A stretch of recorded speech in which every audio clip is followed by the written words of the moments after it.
My definition of ally and allyship is showing up even when I'm not around. So for me, an ally is somebody, not just somebody who comes out during Pride Month and is like, I'm an ally, but someone who all year round is supporting the community. Allyship has to be represented in the way that you live your life and the way that you interact with other people. The reality is, if straight people, cisgendered people, whatever, if we didn't have plenty of those friends, didn't matter what else we did. Nothing would have happened. And it was only by talking to straight people, cisgendered people, telling our stories, being visible, because then everybody would realize they had a neighbor, they had a coworker, they had a, somebody they dealt with at work, etc. It would mean that these are people they can relate to and talk to and get to know. It comes down to building an actual community. If we're not willing to work together, if we're not willing to overcome the things that people do wrong or say wrong and educate them versus getting mad at them, if we're not able to kind of bring them onto the table and say, what do we need to do to help you to become more of an ally, we'll never have a real community. It's always going to be this back and forth of a power struggle.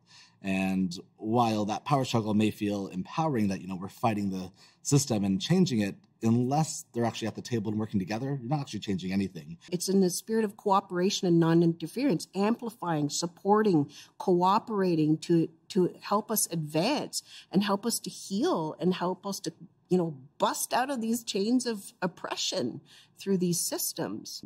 I know we see it all the time where, Pride Month comes along and there they are with the rainbow flags and stickers. But then where are they the other 11 months of the year?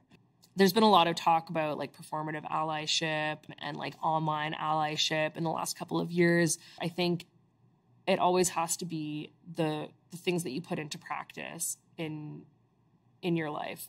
You can say as much shit as you want. You can read as much theory as you want. You can write as many papers as you want. But if you're still an asshole to the barista, I don't respect you. That is how allyship works, right? You have to practice what you preach. As well as, to me, an ally isn't someone who says, I'm an ally.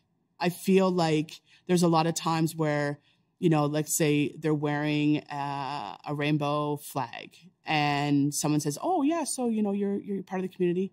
Oh, I'm an ally. It's like, well, is there a problem if someone mistakes you for being part of the community?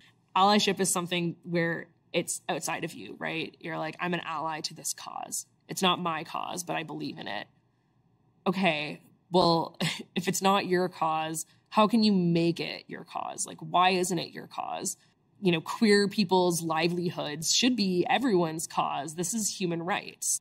Unfortunately, in order to make change, it can't just be within one community, whether it be the queer community, BIPOC community, any sort of community. You need other people, other individuals that are able to maybe make some policy changes, who maybe have those connections.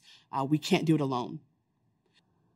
We're at a significant disadvantage, and white settler privilege can help us if it's used in a good way.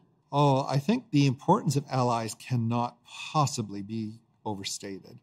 It's only through making alliances, it's only through reaching out, building bridges.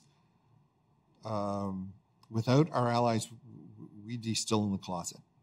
Not always having to be the one to be like, hey, what about me? Or, hey, those aren't my pronouns. Or, hey, is this a safe space? It's like somebody else has to take it.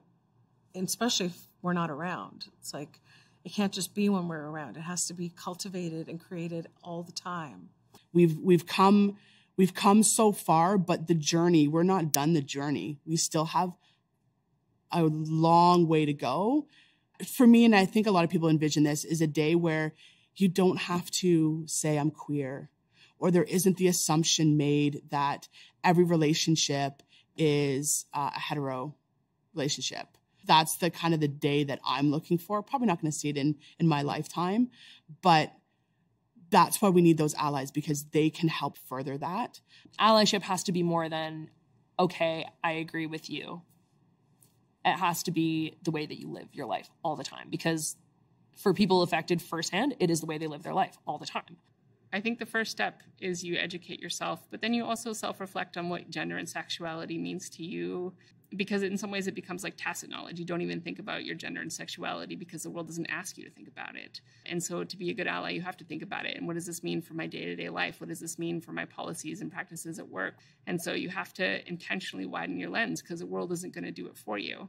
And then you have to take whatever you're good at in the world, whether it's, you are a good communicator, or you're funny, or you're good at web development, and you take those skills and you dedicate them to being a good ally. And it also means making mistakes and being uncomfortable and pushing yourself beyond your boundaries. Because if we always stay within our boundaries and be safe, we never really get to learn a different way of being. And that's true for all different kinds of allyship.